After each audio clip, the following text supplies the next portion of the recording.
Okay. 7:02. I'm gonna open this July 25th meeting of the Affordable Housing Committee. I will have an opportunity for public comment if anyone shows up in the next couple of minutes. Approve or review the June minutes. And then the bulk of the meeting will be preparing a brief 5 to 10 minutes worth of feedback to the Planning Commission on draft 1 of Town Plan Volume 1.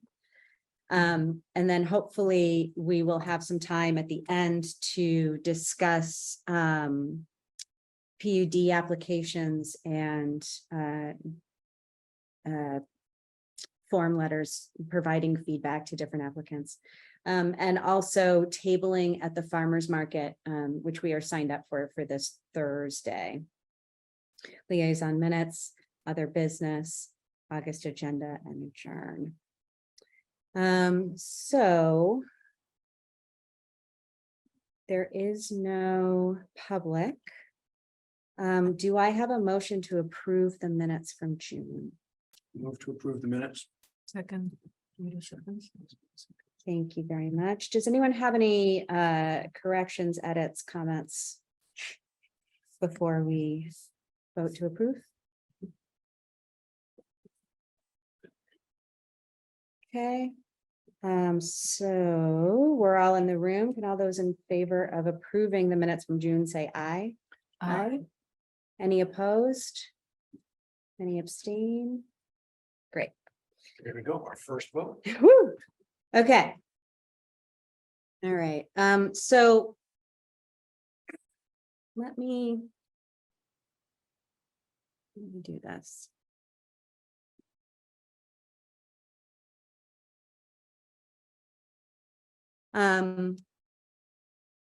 So the bulk of our meeting today will be in providing feedback on the town plan, the first draft of the town plan. And before we get into that, I just want to go over this sequence of events, and Eric is the expert in the room here as a planning commission member. Please correct me if I'm wrong. So July 16th, the draft was made available.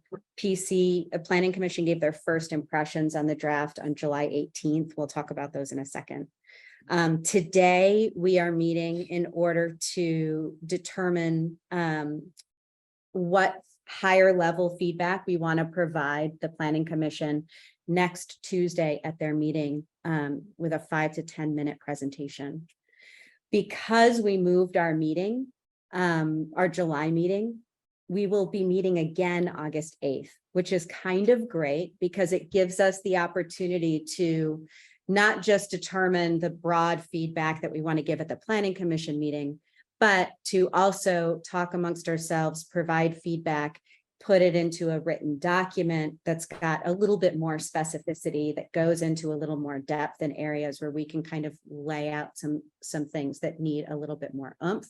And then we will be able on August 8th as a committee to look at that draft language, approve that letter that I can then deliver to the Planning Commission by August 10th in order to give it time to get to David and be taken into consideration in draft 2. Does that make sense? So go ahead. Yeah, so just to recap, we can do a 5 to 10 minute presentation at the next meeting, but we can also submit in writing. Correct. And there's different deadlines for that. Yeah, so I reached out to Susan, the Planning Commission chair, because I don't think there's any way that we're going to be able to get through, and maybe I'm wrong, all the things that we want to say in 5 to 10 minutes. And I don't know that we'll be able to get everybody on the committee comfortable with a written document if it's not in more of a finished form. And to do that in real time tonight seems like a big haul. So I asked her if providing feedback by August 10th would be okay and worthwhile. And she said yes. Yes, okay. No, go ahead. I feel that we're handled, you know, I think we we worked hard on, feedback or, in advance to the town plan, and it never made it to the planning commission. And now we're making a quickie, 5 to 10 minute. Well, first, we're gonna have a joint meeting, which never happened, really. We had a joint meeting. We had a, Susan didn't come. I don't know. It wasn't, to me, it didn't feel like a real meeting of the minds. And then Frederica really worked hard on something. We worked really hard on, went through multiple drafts, and then it just never. it is, that is a separate issue. We've had this conversation multiple times. The work that you and Frederica have done will get to the planning commission and is still in progress.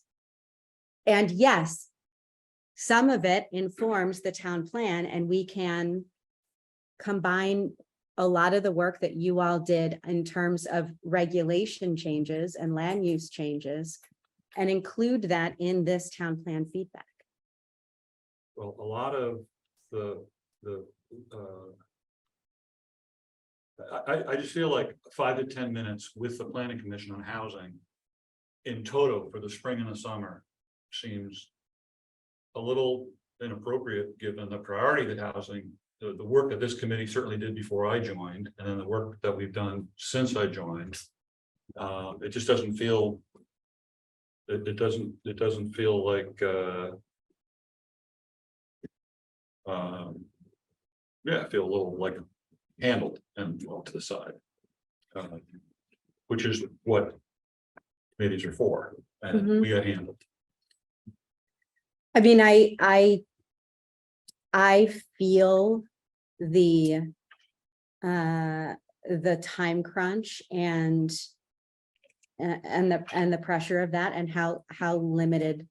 The time crunch reveals priorities. And it is a shame. I don't think it's intentional. I think that we all have a certain number of hours a month, and this is how it played out. So if I can just Please. sort of interject a little bit, I believe that, speaking not for the planning commission, but speaking as a member of the planning commission and a member of the Affordable Housing Committee, that we have done a very good job in surfacing the issues as we see them on the Affordable Housing Committee with the planning commission.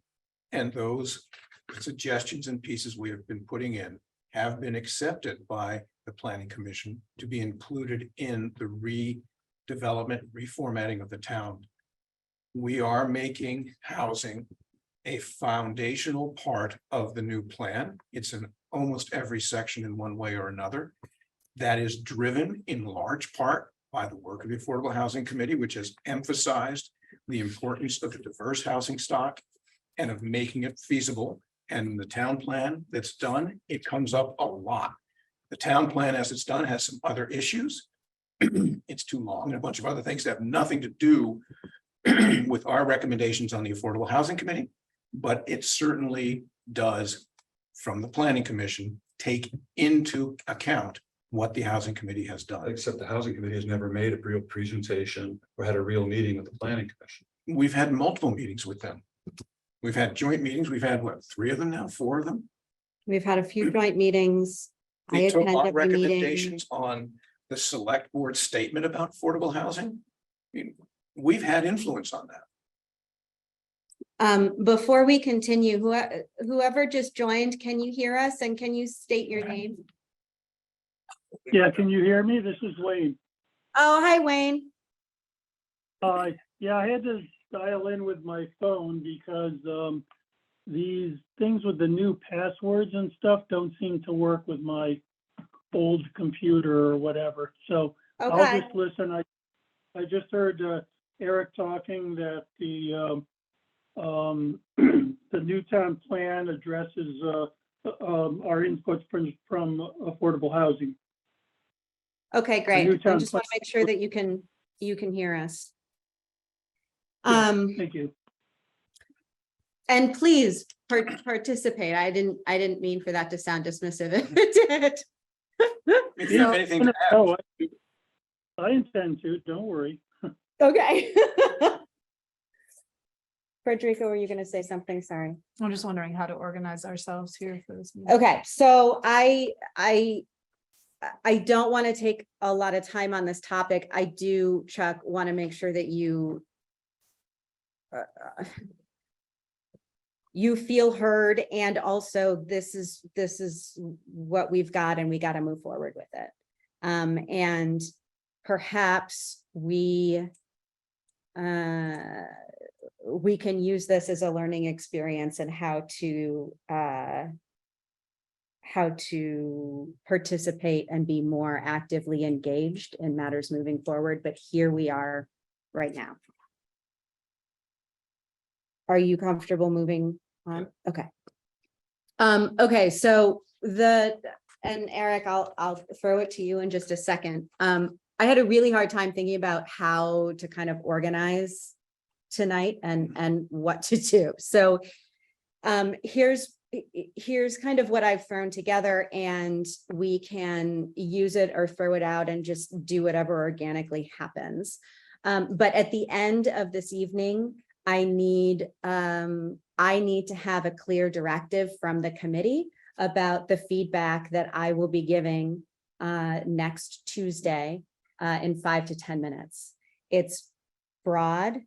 And the three kind of questions that we've been asked by the Planning Commission are where the draft hits the mark. So these are concepts that we want to keep, that we want to remain, that we're glad that are there. Where the draft goes off track, concepts that don't really reflect our point of view and think need to be changed or deleted, and what's missing, any concepts that are essential but are missing and should be addressed. And so that is kind of all that 5 to 10 minute feedback can encompass, which is why I reached out to Susan and said, can you give us the ability to provide written feedback as a committee? A couple of things. One, this is just a off the top of my head while on vacation, the list of things that we've identified as important for housing, for affordable housing. And I really felt like a lot of them were represented and were there. And we can talk about stuff that's missing, stuff that's maybe misrepresented or that we'd like to tweak. But for the most part, a lot of the things that we have been talking about were big concept wise were present. But one thing that came out of and I'll kick this over to Eric. One thing that came out of last Tuesday's Planning Commission meeting was, and this is just the housing slide from that meeting that I copied up there, was that it was too long. Well, you tell us what came out of what was the kind of overarching message from the Planning Commission meeting? What was the first reaction? Well, the whole thing was too, so we can start right there, but the housing section was largely in line with where we want to go. It was talking about the need for increased housing. It did have the goals for housing that we had set forth to the select board earlier, put in there as part of our goals. But it also had some things that were, in my opinion, and this is not this Planning Commission talking, sort of irrelevant, with talks about narrow lots and reducing road frontage, but having essentially bowling alleys as something that was going to come out of it. Things that we probably don't really agree with in terms of that. Talks about some form and function of housing. There was one section in there that irked me very much. Again, speaking as myself, not as a Planning Commission, that effectively said small houses and lower income should be only in the village centers. And I'm opposed to that in many different ways. And that's something that I believe will come out. But it had multifamily in every district now allowed. It had encouraging interconnectivity between the town centers and the housing. It had the wastewater and water and sewer built into it. It did emphasize growing in the areas where it is appropriate, which I think is what we should have there as well.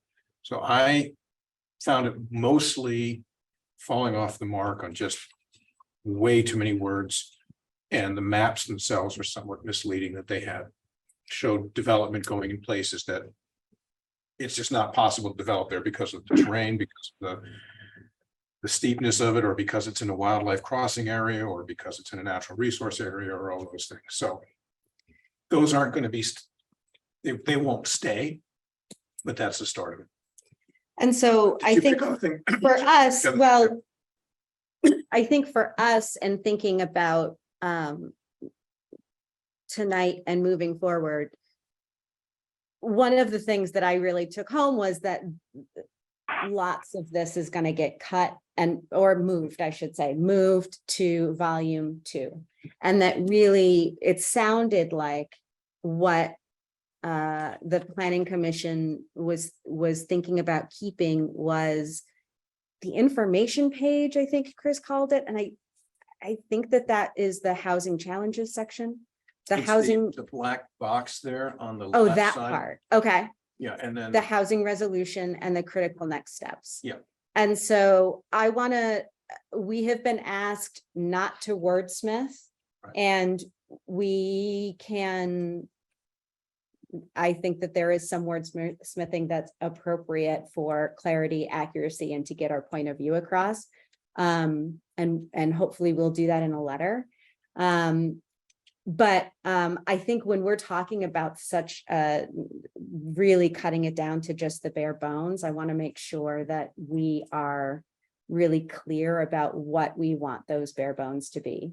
Okay. And so if in my mind, there's the way that I'm thinking about approaching August 1st, and we'll see how you all feel and how this conversation goes, is to do what they've asked for, to give the kind of list of things that we like, that they got right, the things that they missed the mark on, the things that are missing, but then also kind of drive home what we think the critical message is for those 3 pieces that they're going to keep.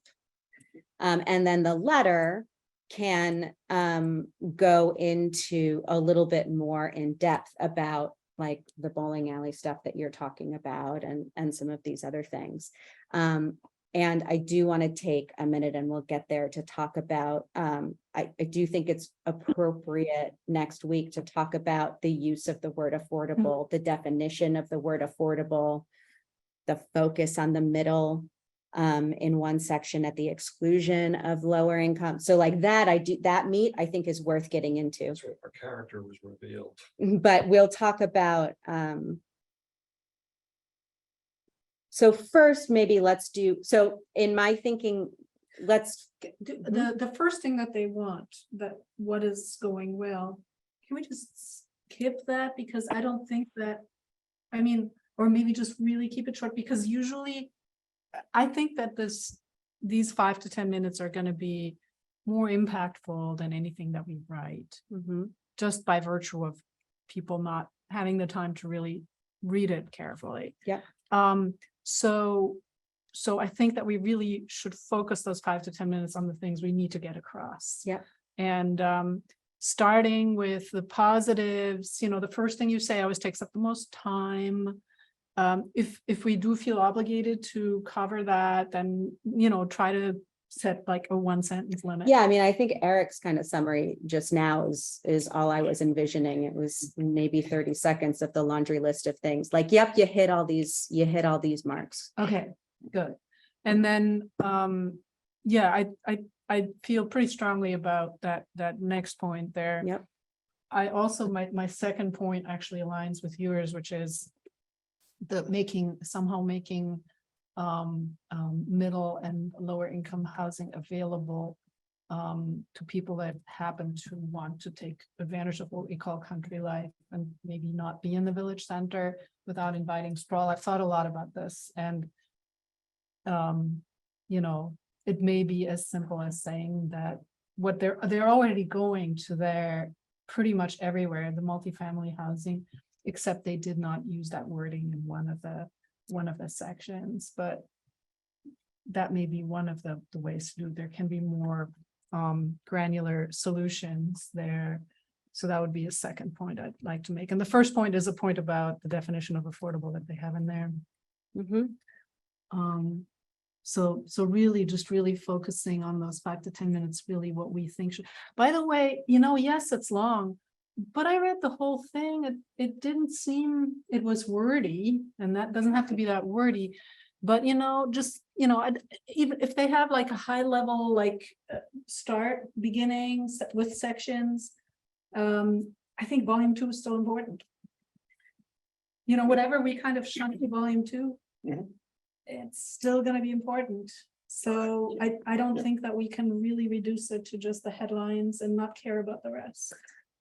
I thought- Not my I also- intention. I thought a lot of the narrative was pretty good, kind of explaining what a town plan is and why you should pay attention. And I think we should put in that basically the town looks like the plan that was implemented 50 years ago. The plan was for big And single it family kind of homes. mentioned that. It did 3/4 of mention the homes in that. Jericho were built after zone. So I think it And did so- say that, right, right? I at thought a the lot of front. that narrative was really pretty good, So I think that, but that's up to the planning commission to decide how to say it. The planning commission, and again, I can't speak for them. But I can say my perspective on it is. From the last bits of work we've done. The vast majority of the people who look at this. Will look at the first 10 to 15 pages. They might look at a couple of sections where they feel it affects them. And the rest of it is just noise as far as they're concerned. That's why we want to put it in the back. If we cannot. On the planning commission succinctly express why we're doing this and what the goals are. Then we haven't thought them through clearly. To do it right, it should be short, it should be easy to read. And the people who ultimately will vote for this, not the select board, but the town itself. Need to be able to get all of the key points. In the 10 minutes that most of them are going to spend on this. And that's just human nature. People don't want to read long stories. We're trying to work towards that. But it's not just a means of communication. Oh, I know that that's It's why it's in the also, back. It's it's there. also a means of laying like the groundwork for what happens down the line. Right. And so it needs to be comprehensive and solid. That's why volume 2 is there. Volume 2 is important. So, It's so absolutely. Eric, what were you referring to that you think was overly long and needs to be succinct? Was that the town plan proposal? The first part of the draft. The first draft that was sent out at 107 pages, which were, Okay. which everybody got. There's just a lot of words in there that don't get to what we're trying to do and where we're coming to. And Okay. so Christina. I think that that first block there of text, the 109. town of Jericho is committed to. Mhm. I do think that that's worth us wordsmithing. That is the first thing that people are going to see. That is maybe the only thing that some people may read in that section. And for the most part, I think that that should be the list of things that we want to do. Well, I also think it's important, we need the intentions in the plan that lay the groundwork for the kind of zoning changes that we want to make. Need to be embedded in the plan. And I think that, yeah, I mean, I think we need to pay particular attention to that. And I think also, particularly in the rural area, like we want a way for people of modest means to have the opportunity to rural life. I mean, he talks about how great it is. You can just go out your back door and ski and hike and like all that stuff, except we want to put all the little people where they can't do that. Yeah. And so I think there needs to be like clusters of housing in the rural areas that do provide an opportunity for a smaller home. And I think we can do that with a PUD. I think there's no doubt in my mind, we could have a PUD where there's no land requirement for any additional home that's less than 1,000 square feet.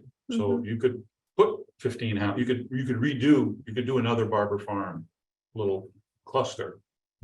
But I think we need to make sure that the plan has kind of the intention. A lot of the plan is really, it idealizes village life. I mean, I live in a village. I mean, I don't drive any less than anybody else in Jericho because I live in a village. It's ridiculous. I don't have any more friends because I live in a village than people who live in rural areas. I don't have any more of an opportunity to go for a walk than people in rural areas. I mean, and these plans are like written by people who live in rural areas who are idealizing village life in a way that is not recognizable, you know, to me. And it's kind of because I think they want to, I don't know, maybe you're reassure some that's okay to restrict people to that area, but there's people who want to raise their kids in, you know, in a rural area and So- you know, rural life, and the whole thing kind of, it describes Jericho as this quintessential, you know, rural, you know, experience. We're not. We're upper middle class bedroom community. Which he and- also says. And the idea that that we manicure a rural landscape and then drop in those things that we think are non-objectionable. A rural landscape is a result of rural living, you know, by definition. People live a rural life. The landscape is, you know, is what results. You know, the idea that we're going to create kind of a Shelburne Farms and then we're going to kind of drop people in and, you know, wherever they can be like unnoticed and unobjectionable, you know, to me, just, you know, it just, you know, that there's a lot in there. I mean, the photographs told a really big story, and I'm pleased that I went out and took photographs of multi-unit housing and sent them to the planning commission and got it, you know, sent them to Susan and you know, and Linda and got some, you know, good feedback. Yeah, right. We're going to put this multifamily housing, you know, in the plan. I think. Well, is it time for me to go through a few things? So if we focus on the section and how we would change this section on housing, rather than, I think if we go through everything, then if the whole town plan, we won't get there tonight. If we just Okay. focus I on think the that's creating idea. housing choices for all section. Right. And we look at that black box, almost everything you're saying is in there with some emphasis that could change, but it says it starts growing, diversifying true housing choices across the community.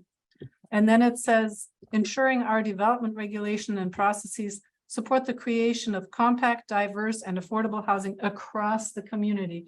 And only in the next bullet point does it go into the village centers. Except, right, I agree. Then in the plan, it wants the multifamily housing to look like single family homes. I mean, it's like, Yeah, we're so trying to hide it. if we start with a big Okay, statements, and then the question is, do we make comments about the granularity as well? yeah, I mean, the idea that we're expecting, And hide what do we the do info. our 5 to 10 minutes on?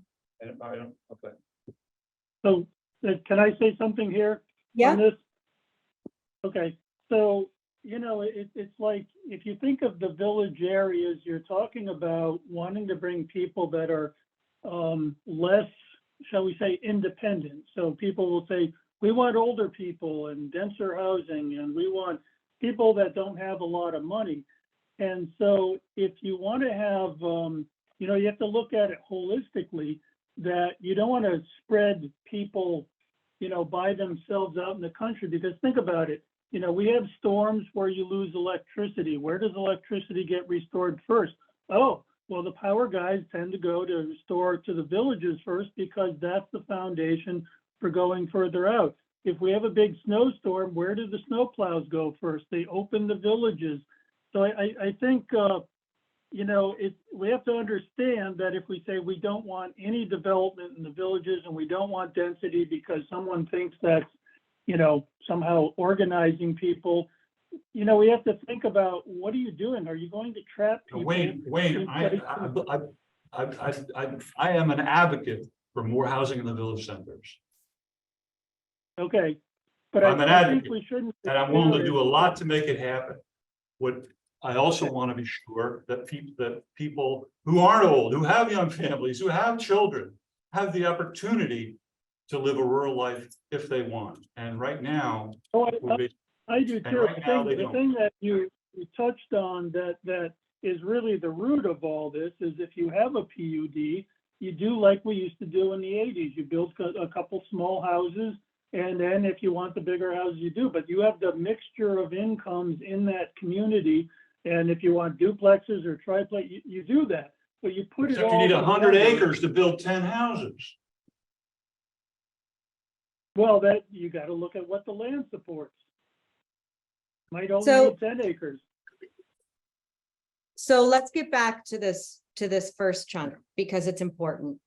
So yes, I agree that for the most part, there could be some tweaking here, and for the most part, it kind of hits a lot of our things.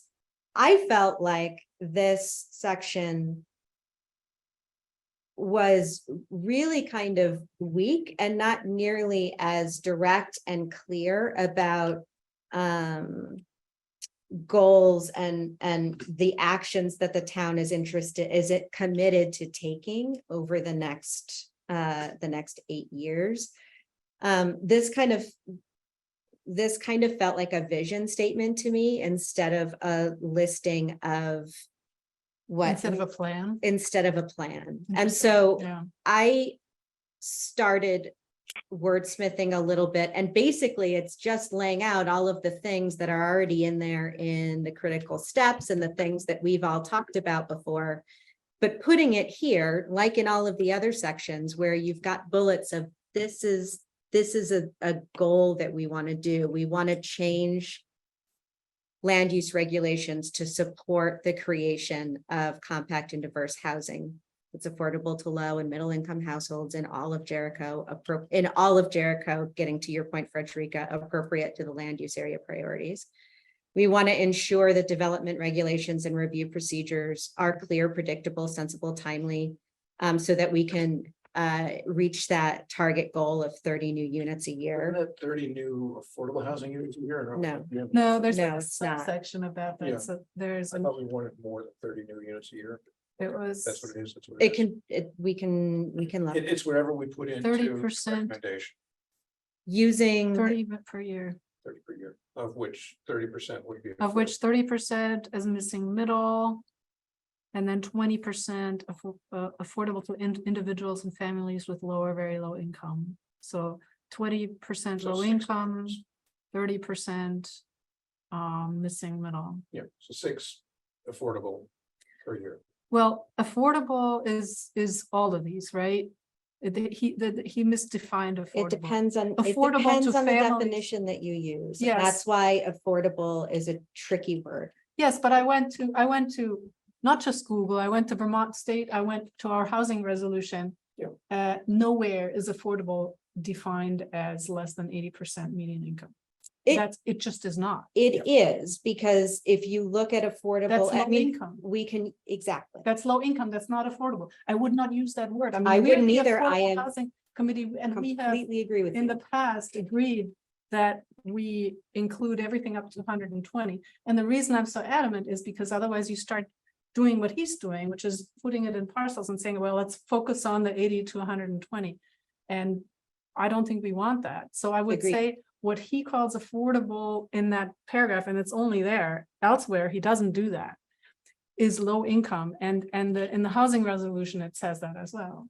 It's low income. So it's low income and middle income, and both those things together is what everybody thinks is affordable. And when we talk about affordable in the entire document, we mean affordable to people like teachers, and not merely low income, but not excluding low income.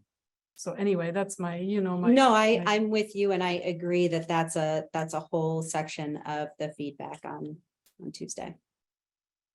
Is that the median income of the region? The area Yeah, median like- income, Not so Jericho. Yeah, Oh, not of Jericho. Chittenden, which is a little below Jericho, but not a lot. So, or Jericho. It's not of Jericho. It's of Chittenden the County. area. Chittenden. So let's see. using what you all just stated, or one of you, some of you, using the natural resource and water wastewater mapping to inform land use and identify areas that are appropriate for new housing, investing in community infrastructure, critical to support increased municipal capacity. Could a date be applied to each of these? Or fill in the blank, or the responsible parties would fill in their obligation? I mean, you know, what I said at the public comment, the planning commissioners, they need to put some fill in the blanks and go to the select board and have them fill in the blank. I mean, this is the select board's plan. The planning commission is drafting it. And the planning commission can't put in dates on when the select board is gonna get something done. So it seems like we ought to, you know, put in fill in the blanks, but that there will be a septic solution. You know, this whole plan is dependent on a septic solution, and that there will be a septic solution in the village district by this date. And have a blank using natural resources and wastewater mapping. You know, have a date when that's done. The land use regulations, you know, have a date when that's done. I mean, that's, again, it's the select board regulations, but the planning commission could play a role in setting that date. Or We set the date for the affordable housing and something that should happen by, That one we've said. we set that and sent it on to the planning commission. The planning commission approved it. I do not disagree with us putting a date on this. And this is the housing committee. We're saying these should be done by 2026, 2027, 3 years, 4 years from now. We should have the wastewater solved. We put that already in when the affordable housing committee goal should be met. And one of that was when the wastewater had to be in there. Let's match that goal. The development regulations, that's exactly what's being done with the new plan. So that would be January 1, 2024. They should be in place. Regulations, the regulations will come out. Yeah, so we're going to start the regulations as soon as the new plan is approved. So if you want to make that June of 2024, that's about the time for new planning and zoning regs to come out.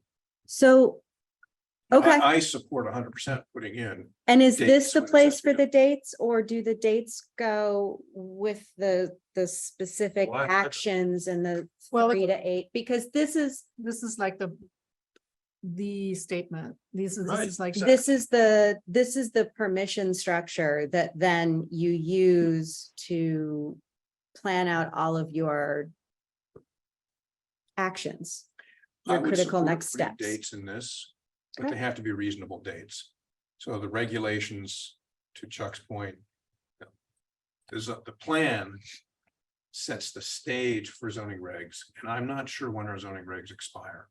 We may have another 2 years. Doesn't do mean they we can't expire? change them. We don't have to wait for that. No, we don't have to, but the rewrite of the zoning regulations, I think, is due in another 2 years or so. I forget how often they have to be. But we, written. you know, The we last have people one- living in last cars. one We can was get it done by June. 2022. And people think the dates are unreasonable, they can change them. Yeah. Then basically what we're saying is there's a date. I mean, I personally don't So believe. for the second one, I would say starting in 2024. So the regulations. So wait, and before we go down this road, are folks in agreement that making a more explicit list of commitments is preferable to Yeah, this vision I think statement? you're on the Yes, right I track. support that. Okay. Sorry, I continue. have a Yeah, go- question. It seems that there were some specific commitments that were in our document that you presented to the select board. So I'm just wondering, and we were talking about percentages that we wanted to be built. I'm just wondering, what is it that beyond that we want to add to this? So these are like the preconditions for that. So basically, there was another section a little later that basically quoted our resolution. And these are how it starts with creating the conditions necessary. So this is how to create those conditions necessary. Well, the last one, we could add a sixth one, and it's achieve the first 5 years of the housing goal by 2028.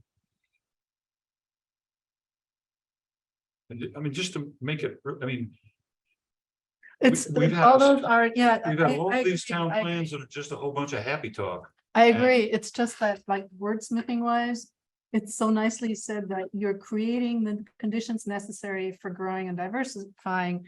And then you have those 6 bullet points and then the achieving the goals will be Maybe in that order to. Maybe that achieve- goes up top. Yeah, you see, In order yeah. to achieve the first 5 years of housing goals. Yeah. By 20. In order to achieve the housing target resolution, yeah. Yeah, good point. we just need to leave it with that. We need to have a date because the housing resolution already has a date on it. Right. And the mapping, I don't think that's as far off. That's Sure. like, they say that's almost done, right? Right, so let's put that in for, no, I don't know. So, I would think that's not gonna be until August before that's done, Of Really? this year. of this year, 2023. Yeah, so let's. oh, 2023. let's Put it in for November 2023. So, I mean, then we're done and in a year, we've done all these things and I guess my question is if our goals are only are achievable in the next year, Well, then. infrastructure is gonna take Second long. one is- Okay. The next one, I don't think it's operating community, it's opening community, I don't know what the word is. Where? It's not like investing, it's turning turning it on. Well, we can't do that until we build it. I understand, but the Building? but the date, you start with the date, we're gonna have septic and you move back and building it is one of those steps, financing is a step, getting, So how about completing community There you go. infrastructure the by fir- 2028? Oh, it's gonna be- the first major, But- interest, well, let's, Okay, hold on. What's reasonable to build a community septic system for? or should we right say here? community septic and village? And in Jericho Village, So what's a reasonable date to have that completed by? 2028? 4.5 years from now? Is it, I don't have no idea how long that takes. I don't either. well, I suspect it takes a lot longer than any of us think it does. well, I also think that somebody should be worried about how long it takes, because no one ever has. Well, Yeah. you know that thing that you sent around? You noticed that there were no timelines. On what? The wastewater, the contract, Not even when it was done. there was no timelines on it, no expected timelines. I was like, whoa, that's nice and open-ended. It was interesting that. And I was pleased to see that they're not relying on I like discharge into a 2028. river. Yeah. That they were, I Okay. think they were pretty. 4 realistic. years from now. They had nice And what about suggestions at the end of how to structure their. municipal capacity? That needs to happen first. That's gonna be a tough one, What does that mean? adding people to our town government. Oh, I see. They might, Some people are gonna see that and say, you just raised my taxes. yeah, I mean, there were specifics in that plan. They said like one more select person and, and To 2 more select people and the a town town manager, administrator, town It manager. can't take happen over from until town after, administrator. it can't Right. happen until after. which town was meeting. like a point of contention at the meeting, right? Whether it takes over or not. Whether or not Jessica would be out of a job if we did that. John. Jessica's just a town John. clerk, Job, yeah. John Abbott. Yeah. Yeah. I mean, that's. So they should probably increase that. Well, they're gonna need like a town meeting for that, right? Can't do And that then they have before to hire town, somebody. town meeting. Yeah. 2024. Yes, you need a town meeting for that. You define the jobs, you need to. 2025 is probably reasonable. No, but we shouldn't take a year and a half. I mean, I Well, guess the so the clock town- starts in March. The town meeting comes March. and magically everybody says yes. Now you have to find somebody. You have to vote for the additional select board members. Right, so end of So- 2024, you have 9 months to hire somebody. We also have to get the select board members and they all have to And agree then to they have to spend the new be budget. put to You have office. to get the new budget to pay select for board everything. members are totally separate. No, but they have to be voted in, right? When do they get voted They're in? voted in March. March of the year Have to after. approve- Right, that's when it would So happen. that's That's that would be 2025. 2025. If Because it's the approved first in March of yeah. 2024, they're not gonna get elected until March of 2025, 2025. unless we have a special election. Right. which So we that have. would be 2025. Yeah. Okay, but we can't wait till 2025 to have a town manager. So, yeah. Well, the town manager can probably, Can come that, sooner.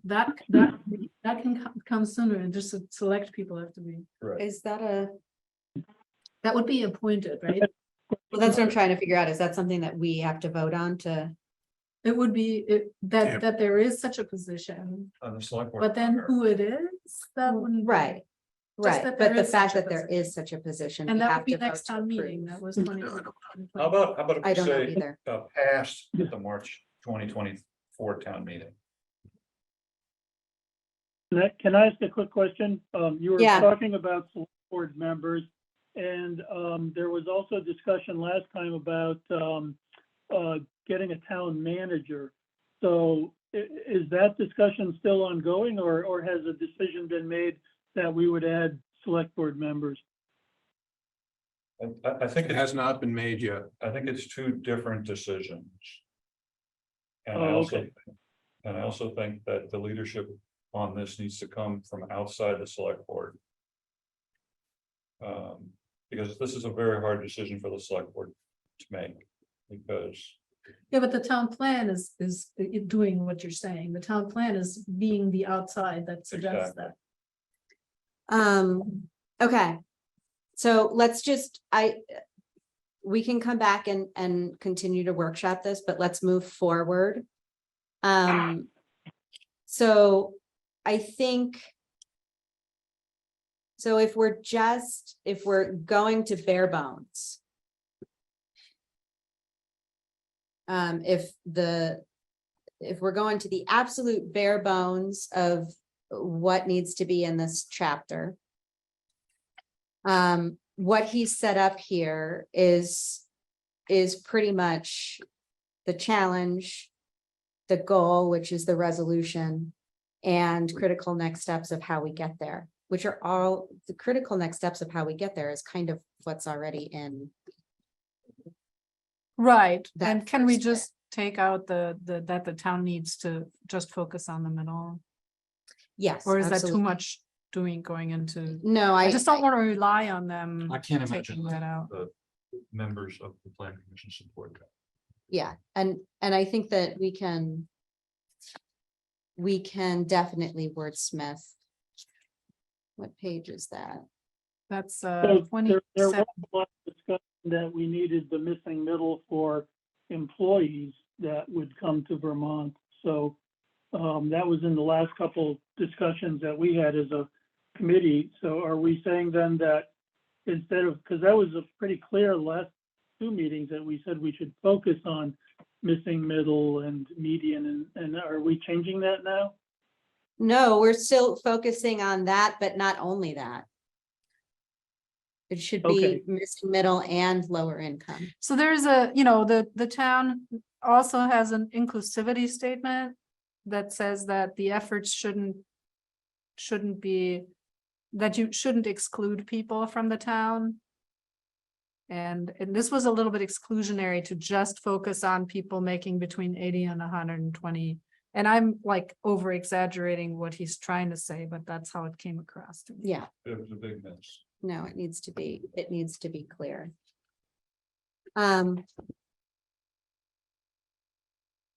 Plus, then he talks a lot about ADUs and it's. Can we add to the housing resolution, in this goal, something about rental properties? That was missing. That was one of my big misses. Yes, there's Yeah, nothing about rental. They were and, mostly talking about construction. I think. He Oh, fundamentally about misunderstands how our tax system works. In additional business does not change the property tax. Is that true? Has no impact on property tax for us. And No? According to Vermont State What? Treasurer's Office, a business in Vermont, in Jericho, pays $264 per hundred, and a house pays $246. I understand, So they pay more in taxes, but it for goes the to the same state. value. It doesn't It change goes back our from the tax. educational fund. It doesn't change our tax rate. Does it? It doesn't change our tax rate. There's no influence on our tax rate. But the larger thing is that they don't speak strongly enough to the demographic tilt on children. That, we had 6 elementary schools we only closed one because we added 2 elementary grades. We would have closed another one. We don't need 2 middle schools anymore. And we're going to struggle to offer a full program at the high school. And we're about to have about 20% increase in taxes because we have so few children eligible for free and reduced lunch. We're like 10% of the state average. And the single best thing that we can do to moderate school tax in Jericho is attract more kids. And we need to lay that out as one of the reasons why adding housing for families is in the self-interest of everybody who's concerned about their school tax. So making more of a point of Well- that housing section. Yeah, but Chuck, to take your point there, that would suggest all we want are $1 million houses on 10-acre lots, right? Because they pay so much more taxes and, No, but that has no impact on our school tax. Our school tax is based on our cost per kid and the acuity of the student body. If we had one child and that cost us $20,000, our taxes would be higher than if we had 1,000 children that each cost $10,000 each. okay. It's I was It's just set at hoping- it's set at the stage. You're saying it's a formula that's, yes, all your instincts about the town tax are correct. More business, Yeah. bigger houses, all that stuff helps to pay for town stuff. So those instincts are accurate for the town tax. For the school tax, what we need is more kids. So why And is a $300,000 house with 10 kids has a positive impact, has a better impact on our school tax than $1 million house with 1 kid. I'm not an expert on taxes and where they come from, but when I look at the common level of appraisal, the homestead tax rate and the non-homestead tax rate in Jericho, the non-homestead tax rate is 1.645 and the homestead is 1.462. And our common level of appraisal is 89.12. That tells me that if I own a business worth $1 million and a house worth $1 million, I'm paying more in taxes for my business than I am for my house. Right, but you're not paying it to the MMU school district. No, I'm paying it to the state, paying which to then the- distributes it back to the district. Based on a formula that has nothing to do with our business impact. A business, Williston does not have a benefit, an educational tax benefit for all the business in Williston. so the homeowners in Williston pay like, say, the same as the homeowners in Williston Jericho. Depends on the cost per child. Williston has an appraised rate of 85.07. The residential is 1.6359. The non-residential is 1.723. Yeah. I don't know exactly what those mean, but I interpret that a business is paying a lot more than a residential. But Right, he's which saying it's not benefits, to the it school. benefits the town of Williston. It is irrelevant in their school tax. This is the school tax. Pardon? This is the school tax I'm reading from. This is the I Department of understand Education. that. That's school what they tax. pay in school tax, Yeah. but it is irrelevant. You don't, the school taxes in Williston will not go down if they add $100 million business property. It'll just be the taxes on $100 million building that goes to the state to fund the whole state formula. There is no school tax benefit to Jericho or any town in Vermont to adding businesses. So we should just have more houses then. More kids. But I thought we wanted to have jobs. No, we wanna have kids. We need business so that people can have jobs so that they can, Have support kids. themselves, but it is not accurate So, to say. SJ, it was on the top of page 28, that statement was the one that I was. Yeah, looking for. and I just You found wrote it. below 100, which I think is what you recommended as well, just it being, if That's- it just reads below 120%. Yeah, then yeah, it's- okay, Is that right? Yeah. Yeah, So I think there needs to be like, so you would put into this section on housing, into the section on housing, which is gonna be like 1 or 2 pages long. Something about that part of the goal. somewhere in the is- justification for more housing, the reason it's a benefit to everybody who lives here to have more children is that that's the single best thing we can do to moderate our school tax. Is to have more kids, because that reduces the cost per student, which is what we pay our taxes on. Our buildings are paid for and we have too many of them. So we're dividing the kids, every school has a principal, every school has a janitor, the buses still run. No, you're talking about the school budget essentially. Yeah. Right, we need to divide the school budget over more children. That reduces our cost per student, and our taxes are based largely on our cost per student. This is the whole thing that Act 60 did. That's why the ski areas that had big infrastructure and a small number of kids were upset. That's why Wilson was upset. That's why the Pyramid Mall didn't get built.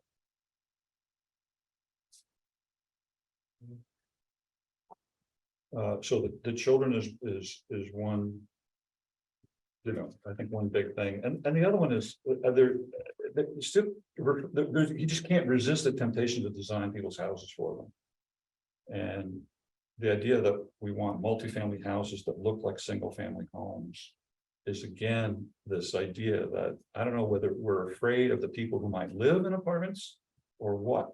But, and he's also talking about in the village centers, we want people, you know, we're going to design, we want people to design houses that have porches and all this stuff. It's just, and I guess the big thing is we've got to change the zoning in Riverside really quickly. And I don't know if that's something that gets up there with a date, but you know, it's like we could meet our housing goals for 1 year with a project in Riverside that we're doing everything we can to prevent. So, And Chuck, can I just ask for a little clarification here? He said Sure. it's best to get more children. Is that because the state gives their portion of the money based on the number of children? no, it's based on the cost per student. And so we have fixed infrastructure and we have more schools than we need. And we need more children to divide the fixed costs over. So all of the incentives that are in control of the schools in the school district is the lower the cost per student, the lower your taxes. And Jericho has successfully managed its cost per student because it largely has rich kids that don't need the services that a lot of other towns have. That's changing. Now the state is saying, okay, if you have a lot of low-income children and you have a lot of second language children and you have you know, children with various needs, we're going to shift resources from places like MMU to you know, Burlington Winooski, which now creates a little bit more of a level playing field. So those sort of gravy days are over. But the fundamental formula is cost per student. So it doesn't matter. I mean, if we had fewer students and closed half our schools, we could get there that way. But I don't think that's where we want to get to. You know, we want a high school. The MMU has gone from 1,100 kids down to almost under 700. We no longer need 2 middle schools, and that overhead is driving a cost per student higher, and it's going to be a real problem in, you know, in a few years. We're still getting, you know, sort of remaining, you know, COVID money and that kind of stuff, which is holding the budget down, you know, for this year. But you know, we're headed for a real hit. Okay, So thanks. is there anything, so we've got the challenges being the stagnant housing supply, the lack of variety, the prices, and the children. Form-based code. Where are you? Where did you find that? I'm trying to summarize, I'm Okay. just trying to summarize the if Oh, there- you're if we're gonna rewriting the boilerplate, if Yeah. we're gonna cut Mhm. this down to the Yeah. bare minimum, what do Mhm. we want to make sure gets in that bare minimum? I Mhm. would say it's Product. stagnant. It's a very slow growing housing supply. It's not stagnant. It is growing. It's just really slow. Well, yes, that is factually correct. What makes it stagnant is that people are, the whole aging in place thing and people. We could say to that effect, very low housing turnover. Yeah, very low housing turnover, I mean, and that's likely not to change. And that is actually a big, to me, that's a big deal. Because it's gonna limit all this whole vision. That I've heard from Susan. Is a vision of a new type of community center. And one of the main impediments, apart from infrastructure, is low housing turnover. None of this infill is gonna happen. In it's any kind of unlikely to, time. because in this room, I do not believe there is anybody who is thinking, my kids are in college, my kids are out of college, they've grown up, I'm selling my house and moving somewhere else. And I don't believe we are at all unique in that situation. Yeah, And people don't want to leave their 3%. there's some that do, but in Jericho, there doesn't seem to be that But many. people, right now, if you have a 3.5% mortgage and you move, Mm, your housing payment will Not a be good double time, what is it it? is for the same house. If you've lived in your house for 30 And that's years, really it's gonna paid limit, off. that's really gonna limit the vision. If you remortgage your house to send your kids to college, but yeah, you're right. But I'm saying, in addition to what you're saying, even younger families. Anybody who hasn't paid off their house and has a 3.5% mortgage. They're not moving. They're not moving.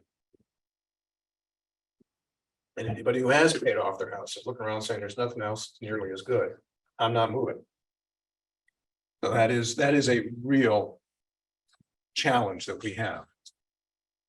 I think, one of the things that I'd like to see come through in the plan a little more is that we're talking about a change in identity in many ways. Hmm, And it really came through in the photographs in the original plan. We've had this sort of idealized view, this manicured rural area, which really doesn't really represent rural life. And has been very exclusive. And when we think about multifamily housing, we want it to look like single family housing. When they did the planning commission has done a town survey, which, I mean, obviously we all know it's not, representative, but of the people who answered the survey, most people, the majority, don't want to see triplexes in either Jericho Center or Jericho Village. Where they're already legal. And like, how does that make you feel if you're living in already living in a 7-point Yeah. something, but but- that's not particularly, and there was a bare majority, and this is a townwide survey. So this is everybody in the town voicing their opinion about Jericho Center, saying we don't want triplexes in Jericho Center, and everybody in town voicing their opinion that we don't want triplexes in the village, and a bare majority thought that maybe a triplex would be okay in Riverside. And I think that little bump might have been because of the project that's been proposed that, some people, see that as positive.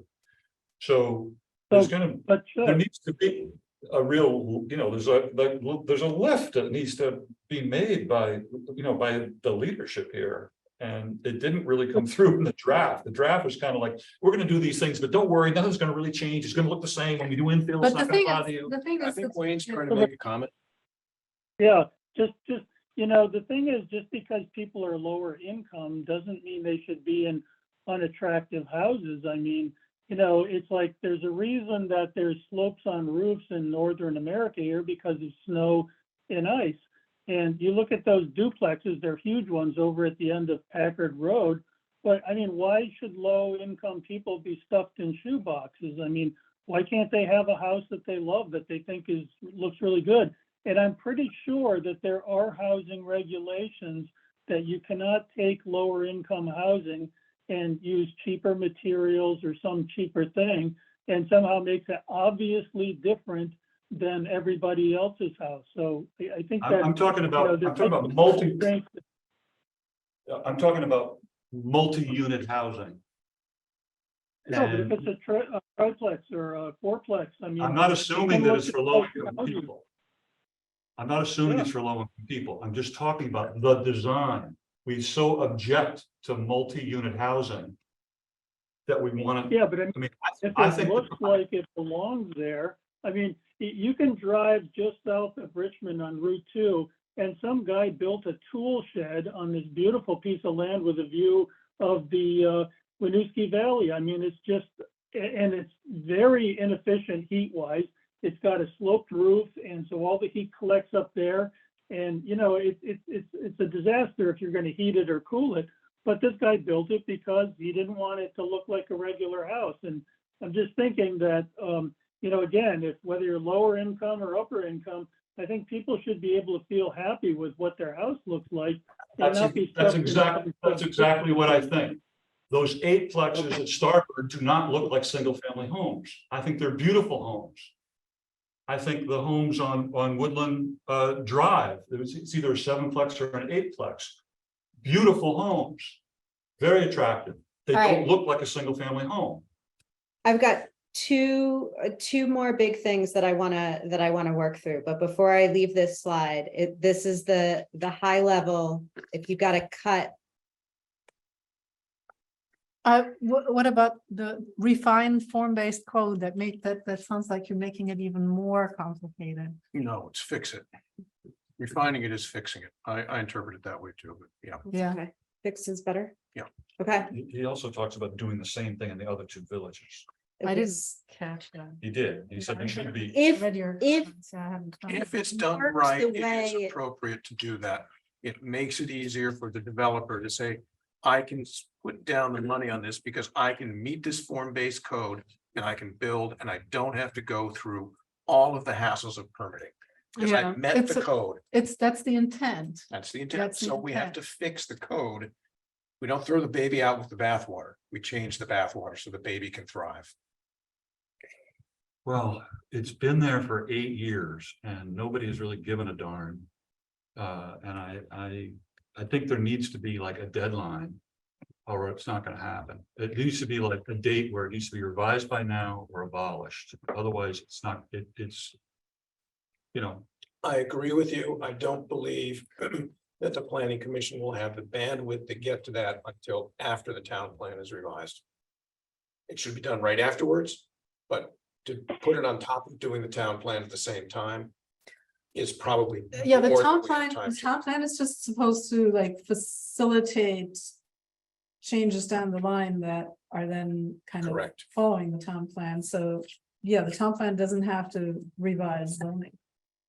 It can lead to a revision of zoning and form-based It's code. supposed to set the stage, Correct. but it doesn't actually revise zoning. It does not. Zoning is a separate set of bylaws. So, It has to be approved by. the so it select just has board. to facilitate it. Correct. So So we have can to we make go sure back it's to? So this one is all perfect. This is 100% perfect. I read it all just now and it's, So I want to make sure that we address the term affordable. And really, it's affordable for all or for, yeah, for all. I agree, but I disagree with replacing 80 to 120 to less than 120. Because that opens the door for someone to build the high end of affordable, and it does not provide the lower ends. So we really should emphasize the need for housing diversity, income diversity in the town, which means people who might be earning less than 80% should be able to find some housing in Jericho. if we envision that houses for between 80 and 120%. We need to figure out a way that those could be built. I don't worry about that part. If we make it possible by affordable, by having the sewer, by having the water, by having the infrastructure, Right, there are developers who will do that. right. So If they can make money on it, they will do it. right. So the vision is that we need to create the conditions under which the 80 to 100 Less than anything, would be addressed by the private market. and I would say that 80 is not a low enough number. You- If you- we're serious I don't think about. it's 80 to 100 was private. I mean, I think that the market should be able to. You think the market could handle something below 80?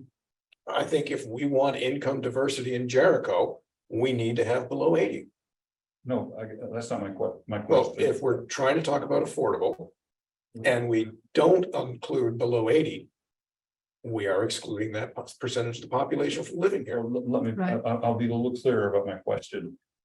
Do you believe that if we create the conditions that market forces can satisfy the need between 80 and 120? Why would we limit to 80? Why would we put a lower bound on that? So you In a can, direct answer to your question, yes, I think we would. okay, Market forces would say, I can make money on that, I'll build it. okay, You would end up with multi-unit housing, potentially multi-floor, multi-unit housing, or potentially apartments with one floor per apartment, or Yeah. so on and so forth. But you would end up with that if the conditions were right and the developer can make money on it. right. So our goal is to create the market conditions to satisfy that need, and that the public resources and the real attention should be directed to the 40% of houses or in the below 80. Is that? Yeah, trying to see, understand where we I are. think that the danger here is arriving at what he arrived at, which is, yeah, we can create the conditions for 80 to 120. The rest gets so complicated. We need to go to the state. We need to have experts. Okay, Let's not focus on that now. Let's exclude that from our vision. We'll deal with that later. Right, So right. if you, so I If kind of want to if avoid somebody that. could build themselves, if they had a lot on an eighth of an acre, they can build themselves, somebody whose income is under 40% could build themselves. They could buy a mobile home, and they'd be fine right there. Mobile homes are $120,000 or less. Right. So I just, yeah, I You just, need to figure out how to make the lot 30, which is doable. so the ADUs that he talks about, Mhm. I think are aimed at that, for example. I mean, people that go into ADUs can be in Yes. that age, in that income course. group. But the So there are resolution as it ways, currently is structured, Yeah, says under 80, we'll we're deal closing with- our eyes to it. exactly, and that's and I what, don't want us to do that. no, exactly, yes, right. I got you. So we believe we can create market conditions. For market produced housing for people with incomes below 80% of the median. I Yeah. believe that we can. Yeah. I believe we ADUs, can right. create those conditions. I mean, we just had a bunch of work done on our house. There's 4 guys working on the house. One was commuting from Newport. One was communicating from Hyde Park. They both owned their houses. One guy was in Williston paying $2,000 a month rent. I don't know how many bedrooms. One was with. That would his- be 2.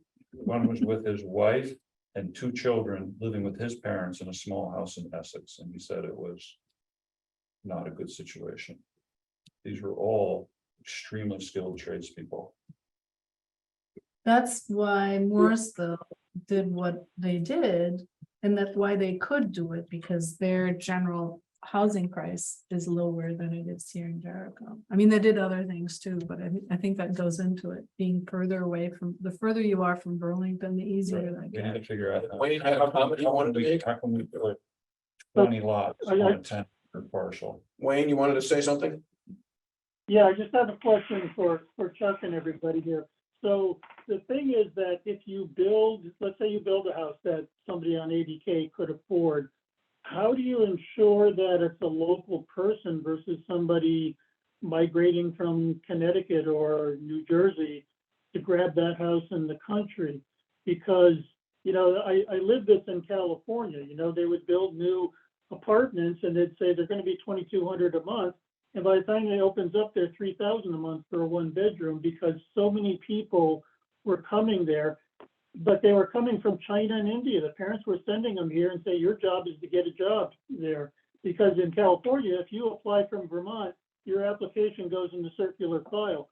So I guess my question is, these houses will be under such demand. How would you ensure that the people you want to be in them get there and not somebody coming from somewhere else? I mean, that might be something that would have to be considered. And I think what And you're. it sounds like I think what you're- 1973, doesn't it? No, I think what you're trying to say Yeah, it is, does. how do you ensure that the people that get these that get these units are actually people who aren't gonna just plunk down 3,000 a month for a 1-bedroom, right? How do you assure that they go to folks that actually are in lower income groups rather than just Exactly. swooping in? That's what you're trying to say. You're not trying to say we I can't don't- have anybody come in. How from do you the keep outside. speculators out? Yes, right. And I think that's Yeah. almost, and you know, I've thought about this a lot when it comes to building houses around here. And I just don't know, short of being heavy-handed, how you can do that unless you use like for the lower income ranges, unless you use like laws, right? There's some laws that subsidize lower income housing and rental units that you could use for that. But short of that, I don't know. It's a tough question. Hopefully someone will be nurses and teachers. So the last point that we've talked about, but I want to make sure Good question, Wayne, no answer. Yeah. that we have that everybody's had a chance to kind of talk about it, is this idea that I think we as a committee all feel that diverse housing types should be possible in all areas residential buildings are allowed. That small, all of the things that we've been talking about, in what we read, it really sounded like that housing diversity was supposed to be limited to village centers, et That's what- cetera. Yes, And that I think we all feel pretty strongly that that's exclusionary. It was very, I mean, again, I'm in favor of more housing in the village centers. Yep. Okay? There's more houses in the foothills on half the land than there is in Jericho Center. If we had septic, there would be room for more. There will be local opposition in Jericho Center, but we need more. Not that any of those houses would be affordable. Uh, I mean, just if you buy it. I think that's the problem I have with that. I think you have to have a real concept like your PUD concept. You have to have a real concept that allows for that to be affordable. And I think that can be the intention, and all we have to put down here is the intention. And actually in every single one of those tables that go with the different areas that they envision, they do mention multifamily housing, except in the That's what was, low residential, in the ag district, so-called there's no ag. place in town where a multifamily home is inappropriate. If a single family. But home it's is good same to, yeah, size. but it's good to, so it's good to put that in the text somewhere, that that's the intent. And then the table's already concordant with that, except for that one area. I kind of think the market will address that appropriately. Because I Yeah, kind of believe that the person who wants to live on a 2-acre lot or a 1-acre lot off of Silly Hill Road is probably not going to buy that lot to put on a duplex. And the person who wants to live on a 1/4-acre lot in Jericho Center is probably going to be willing. let me to tell live you in a about the duplex. PUD on Governor Peck, because I've started getting interested in the. That's the DRP. one that's just being built Good. right now. Right. Yep. And. They asked for the last 4 lots to be designated as affordable in town in return for the town paving the road. Right. Yeah. There's already neighbors that are objecting to that. Of course there are. Because So they they already do planned this. out the first 9 as being our usual, like, big single family houses. And they're hinting at the fact that they want to take the last 4 and maybe put like a multifamily unit on there. Mhm. And this is going through the whole process, which is a huge process, I'm learning. And part of the objection is multifamily houses, character, although they're so far hidden away, you can't even see character back there. Character and then traffic and so as soon as multifamily comes up, there's going to be objections to it. But yes, Yeah, there the are objections. there are Part. PUDs that are thinking of putting in. Yeah. This multifamily. document is littered with the intention to restrict a design of multifamily housing and housing in the village centers, and not a word about restricting the design or the appearance of the estate. Well, everything the says estates. like, what is it? It always says 1.5 to 2 floors, right? All the way through. Mhm. I was wondering, is that really, Yeah, because we need $5 million to buy a ladder, fire truck to get to the third floor. Is that you why? know, Ah. 36 feet. is And if you that, do multi dwellings, third floor needs an elevator. okay, that's why. So Yeah, that's why that's everywhere, huge. Sprinklers. And Sprinklers. sprinklers. Yeah. that's right, when we I bought a didn't know about the barn. fire truck. Pardon? I didn't know about the fire truck ladder. Yeah, and it's a $5 million item. Right when the UUs bought the barn out there, Mrs. B's barn.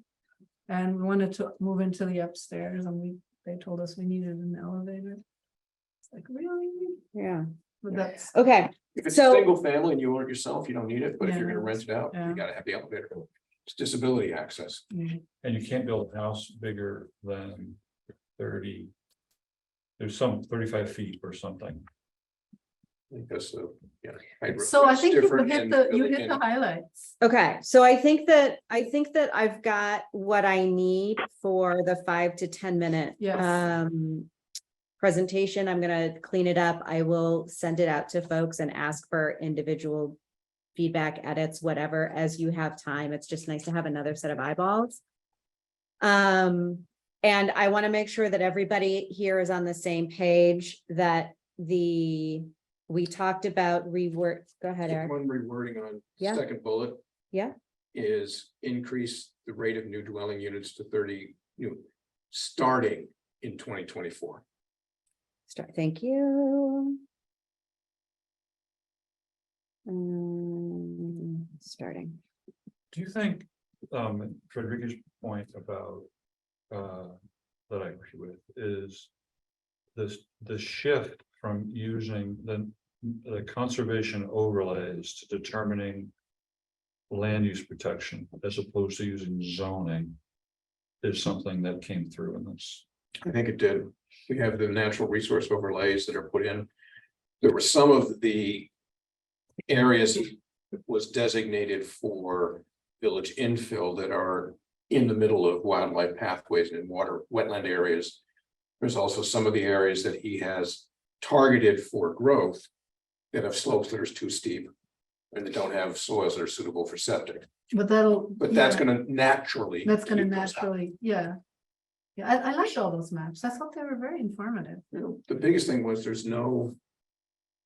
First, the bottom of the Rivers property was not put into the village Yes, infill piece, which is probably something a lot of other folks will complain. oh, But the contiguous forest block from Fitzsimons all the way across Lee River, across Packard and down to Brown's Trace was broken up with infill on the Hmm. Packard Road side of things. So like on the So forest, that was a problem. like in the forest areas, it seems like the housing should be managed there by the conservation overlay. And not by the 10-acre yeah. zoning. But Only that's that a- the plan conservation- commission is going in In that the forest direction. area, I'm confident there are places where Well, you could have a cluster of 10 or 15 houses that wouldn't materially affect the forest block, and there are places where a house on 10 acres is a disruption, like it's like Yeah, using zoning to manage. It didn't really kind of speak to that, that we need to use science to decide where the housing, we want clusters of housing everywhere in the town. And we want to use science to determine, where those can go, like, for example, the development of Morgan Road has. Either, I don't know, if there's 9 houses, luxury houses, they're either 27 bedrooms or 13, either 3 or 4 bedrooms, so let's say, somewhere around 30 bedrooms. And they obviously have good soils because they're managing the septic on 1/5 of it, really on it's a very tiny piece. And that seems like a place where certainly an apartment house could have gone. And I imagine there's places like that in the forest areas where you could handle a really good cluster. of housing. And So zoning is just the wrong way to go, we- because if you're using a PUD, the Yeah. current PUD system, someone's gotta buy, it would take 300 acres to do that, the number of houses that are on Lafayette Drive. So as far as that's relevant to the town plan is that there's a whole section in there about.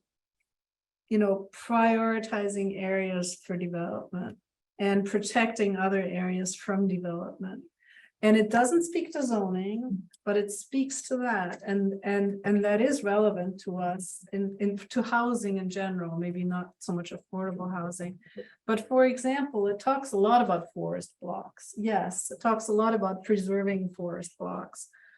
And then there's the contradiction of what they drew in there. But they don't talk about, I keep thinking about Skunk Hollow and the zoning there, and when I talked to Susan about, why are there 10-acre zones all the way down Skunk Hollow? And she said that's because there's $1 million view there.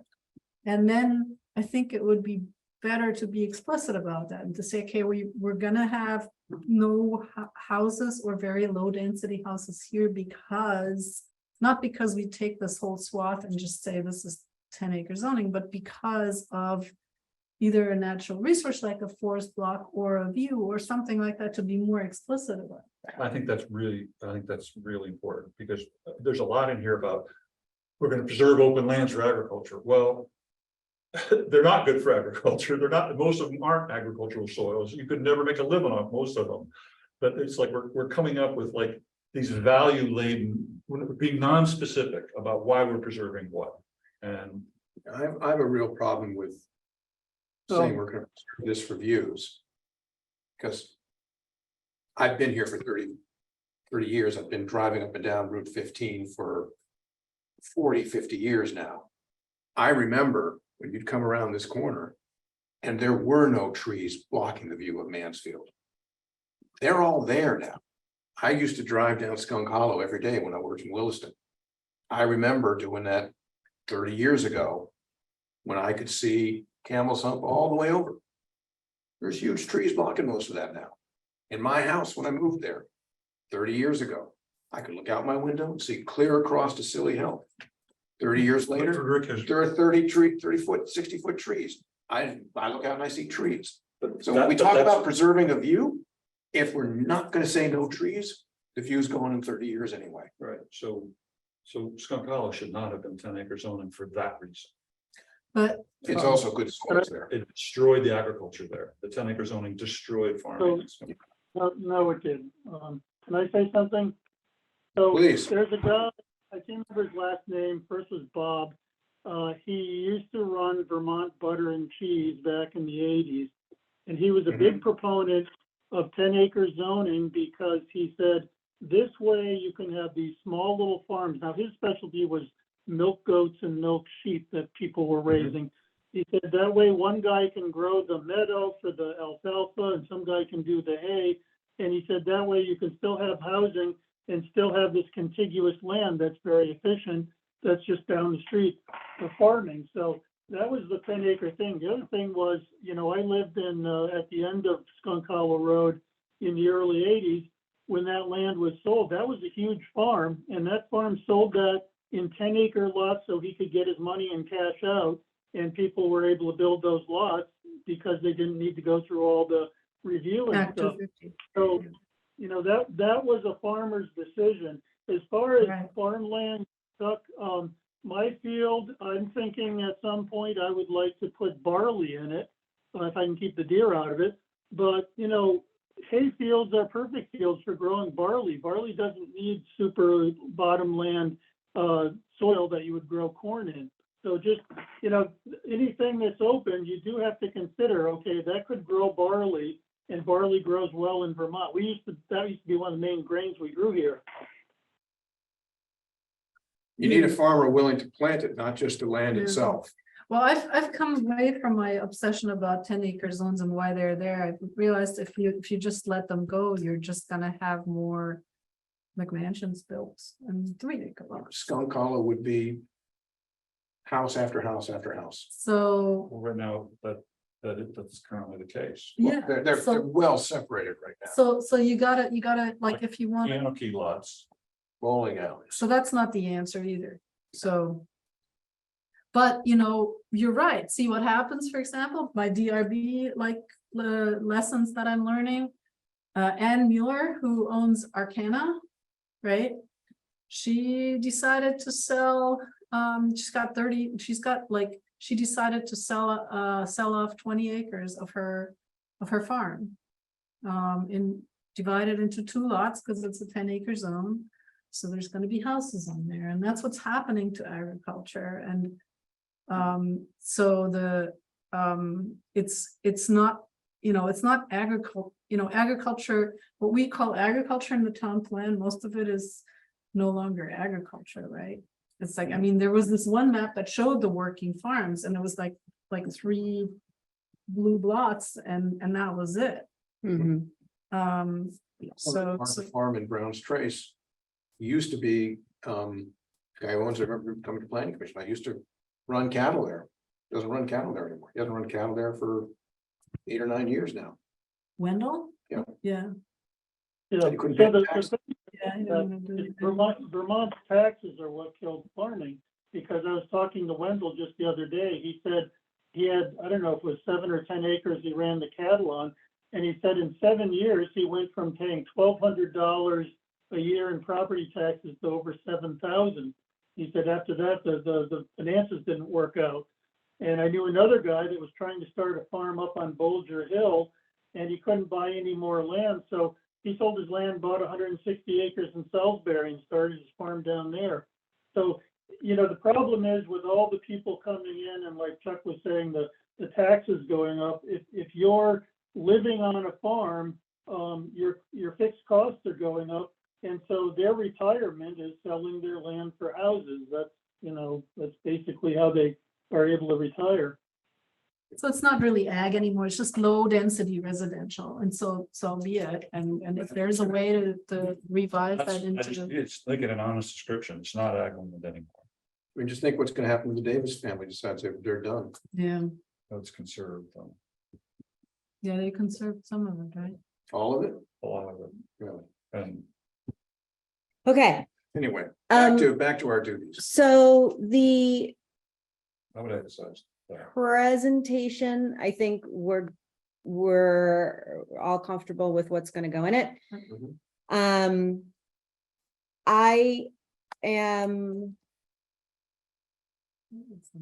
I don't know what I don't know what this document looks, what the next piece of feedback looks like. If you have comments that you've compiled, if you want to send them to me, and I'll see if I can organize them and sort them into. And not everybody's individual views are going to be represented. If you've got real specific comments that you want to make, Chuck, I'm looking directly at you as a private resident, you absolutely can do that. Just being really clear that you're not speaking on behalf of the committee. Yep. What I want to do is put together, and I want to be explicit too, that I will be using the document that you sent and incorporating some of that as well. But I want to make sure that we get something that is both representative of our committee and is useful for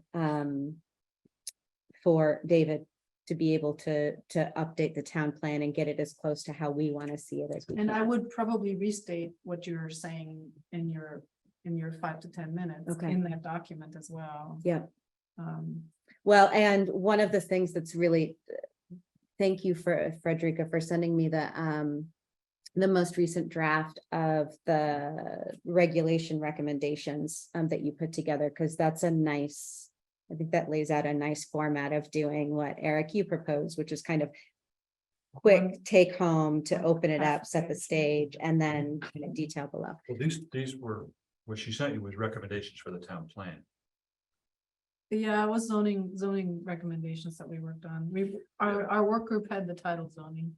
Okay, we're gonna have much more specific zoning recommendations after the town. But plan. you're right, we then said, in order to put together zoning regulations, we need to set the Let's say stage didn't with want the us to- town plan. SA didn't want us to write something about zoning regulations, which is fine. Didn't want to go, And this was input. you're right, you're This right. this was Ron. input for the Yeah. town plan. Yes, you're right. Um, and one of them was adding on to West Bolton for a town center, which I don't think the. Yeah, I think Susan kind of said that that was I not think it's something, Susan's filter to the No. planning Not our commission. town. Pardon? Is it our town or is it past? no, next to like. No, Jericho. Natural. Jericho could say that part of Jericho, I mean, just like Riverside. We have Jericho and Underhill share like a village center. And right now, West Bolton is bigger and more compact than both Jericho Center and Riverside has, and they've designated as their growth area. But isn't that Jericho abuts to that, but the Right. town center is well enough into Bolton that there is no. I mean, I've only ridden my bike up there a couple dozen times and I haven't really paid a lot of attention to where they are, but if I recall, the West Bolton Country Club Mhm. is kind of there. And there's not a lot of Jericho. Once you get past Snowflake Bentley's house, that's near there.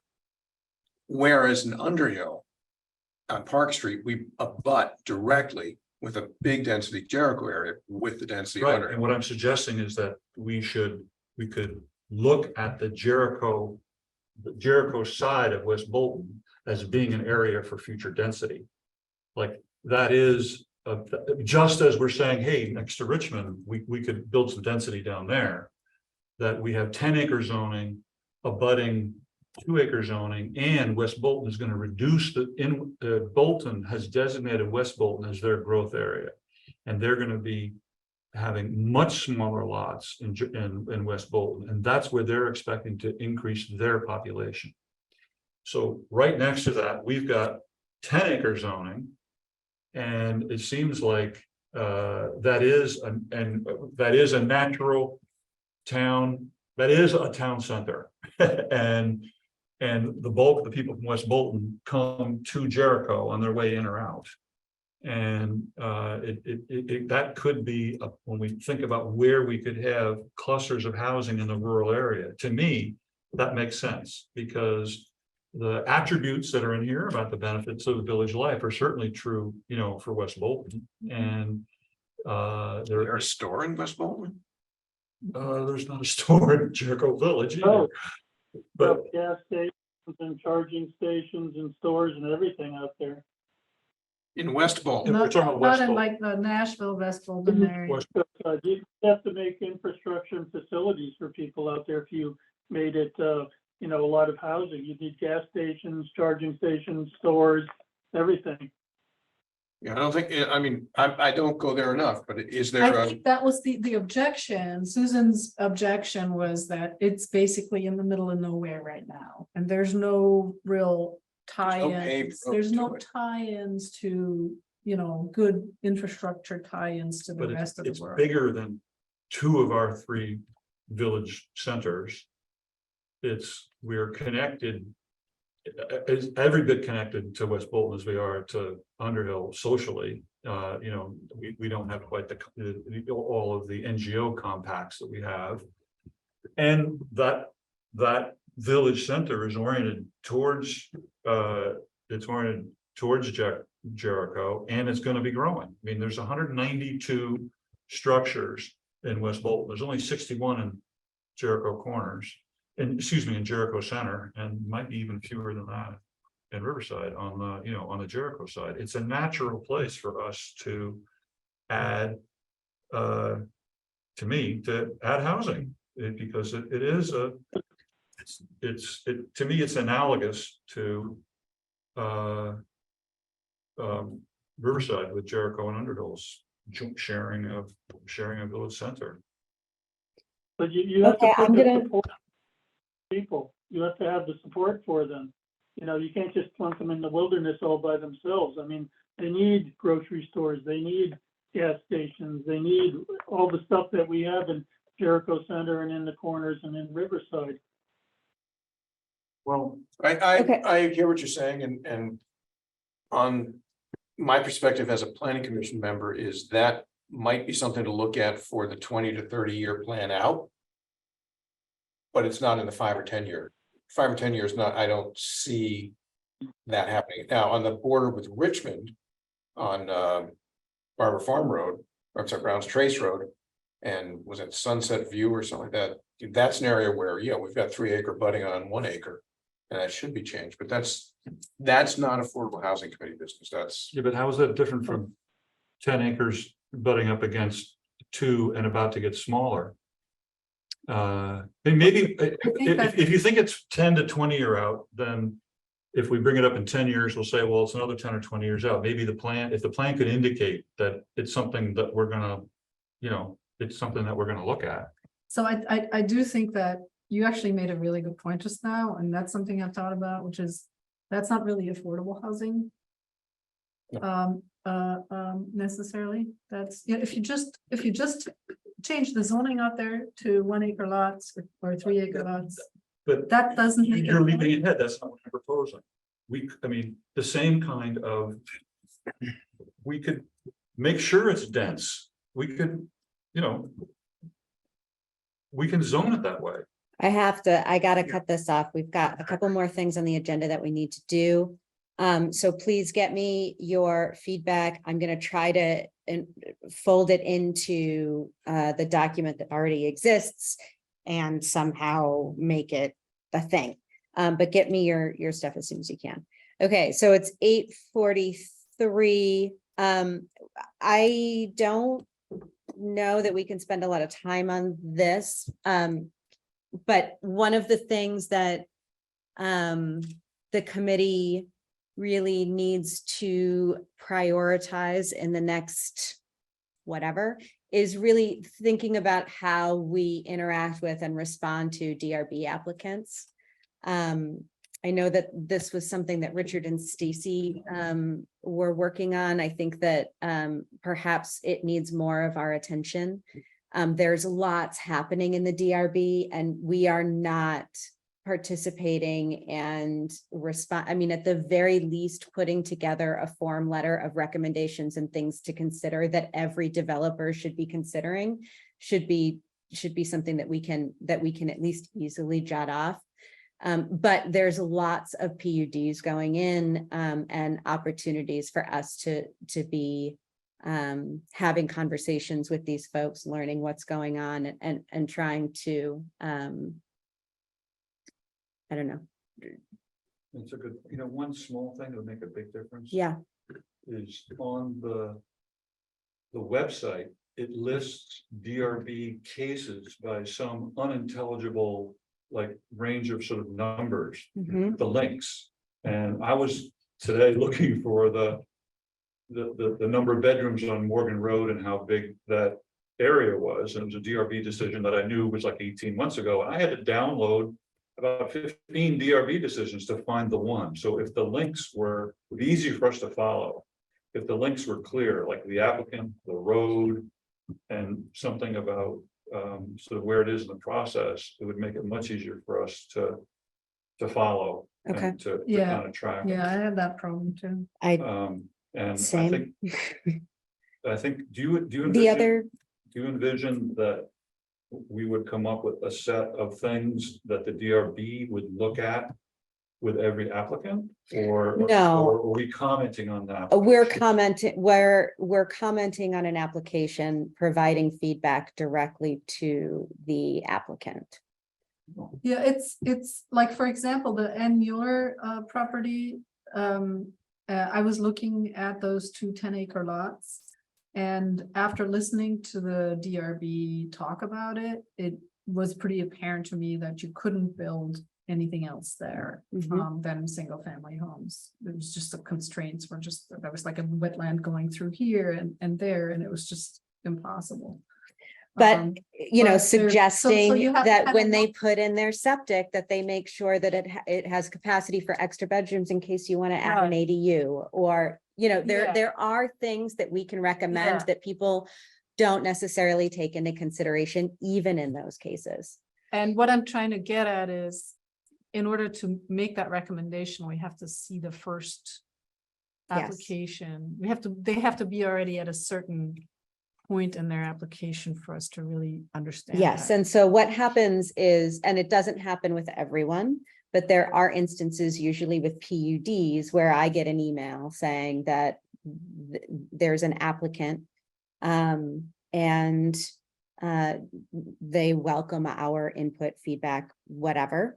And then I've been sending those on to the subcommittee here that's on DRB to take those into consideration. And I think that we need, as a group, to maybe come up with, provide a little bit more support in getting, Yeah. Are you notified on all of them? no, I am not. So like, for That's- example, yeah, We need to change that so that you're notified early on all of them. The other thing too, that I just want to say out loud before we move on, because we're running out of time. So this is something that I would love for folks to be thinking on.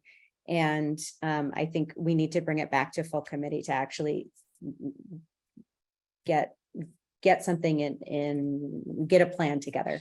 The other thing, though, that is often a part of these applications, it's not that what gets sent to me, but then when I go on the DRB website and start digging around and looking at the applications are HOA. And that's another place where we should be making suggestions about what's included in those HOA covenants or whatever the terminology is. But some of the stuff that's in there is pretty, I mean, it's Well, stuff that we can comment on. Yours is atrocious. Mine is atrocious, but Are they we public? have some that are in front of the DRB right now. And we're missing opportunities. So I just want to Those put that H- on everybody's radar. Do HOAs need to be approved by the town? I Or is that just? don't know that they private? need to be approved, but they are filed with, I don't know. State, aren't they? I think they're filed town? Is that locally. part of the deed? It's in the deeds, yeah. When Okay. you buy a house, it's in an HOA, you get the HOA signed into the covenants and you get a copy of the covenants. Mhm. You're supposed to.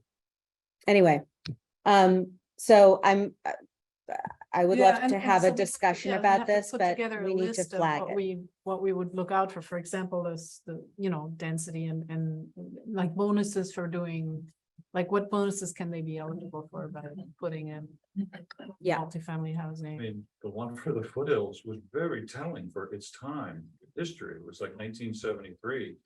And they had a minimum amount that you had to spend on your house. It could only be a single family home forever. Forever, Forever. It was, very, and I'm sure those things still exist. very restrictive. All right, 8:49. So farmer's market is happening on Thursday. Are folks planning to attend and when are you available? Setup is at 2:30. Farmer's market starts at 3. We have to be there the entire time. Takedown starts at 6:30. I'm traveling. Hmm? I'm traveling. Unless it's raining, I will be available. If it's raining, will you be there? I can come there if it's He- raining. Currently, it's supposed to be raining. Okay. Wayne? I'll be undergoing a medical procedure, so I won't be there. All right, I'll be thinking about you. Frederica, I assume you're working? I'm working and then I'm sharing a meeting starting at 6. So Okay. I barely have time to get home. Dang, I'm sorry. That's okay. Chuck, can I get the poster board from you? I think you took the poster boards and the zoning map and I think, yeah, Sure. you picked them up from my house. Okay. Can I borrow won't them be able to back? Get there until probably 5 o'clock, Okay. 4:30, 5 o'clock. And do you have So- any YIMBY signs that you wanna I'm donate? I'm leaving for the airport at 2. 2 in the afternoon? Yeah. Okay. Eric, okay. Okay, any liaison updates? Let's see, I did go to the meeting the other day at 12 o'clock. Did you go to that? I did. What did you think? So this was the policy forum by Mike P by P-Check? Is that what you're talking about? Yeah, it is interesting that his findings are, 180 degrees out of what everybody else has published on it. So I'd really like to see his design of experiment and his data analysis methodology, but I thought it was intriguing. The one big thing, I know I used to live in California, a big problem they've been having in California is people get campers and then they'll park on streets and they'll live in the camper. And then at night they'll pull it up and they'll drain the tank, the sewage tank into one of the storm sewers and then move on. So, but he was saying, and this is the problem I thought about Vermont, that Google and Microsoft are growing by leaps and bounds in Seattle, and nobody thought to build housing for them. And so now you have all these workers and no housing, and I thought that kind of was sort of the thing that we're dealing with in a sense. Yeah, so we don't have the time to spend on it. The speaker, Mike Petrek, invited is Professor Greg Colburn, and the book is Homelessness is a Housing Problem. I will share the link to the presentation he gave. The data was really, really compelling. It was a really interesting talk. And then the group of kind of roundtable discussion afterward was certainly interesting, but it was about homelessness and housing. I think he's been on, what's his name? Podcast, New York Times. The Daily, What? the Daily, No. The one that- Ezra Klein, Ezra Klein. Ezra Klein, yeah. He's not Ezra Klein. Any other liaison updates? I was just going to say, the point I thought was really interesting was his claim that the homeless tend to be local, but how is that defined? And I think he was referring to people moving to the area and then not being able to find housing. But yeah, it was quite interesting. I didn't get a chance. They kept moving the Conservation Commission meeting around, and it had been moved to Monday, but I thought it was at 7 and they had it at noon, and I was watching the professor's talk there, so I missed it. So, but Okay. Sabina will send me the minutes. Okay. There was some research that came out recently, a real survey in California of like 3,000 people who were without homes. And the conclusion on that one was that people really didn't move. Yeah. Is that what this guy was saying too? Yeah. Yeah. People don't move to the They don't move after their homes. correct.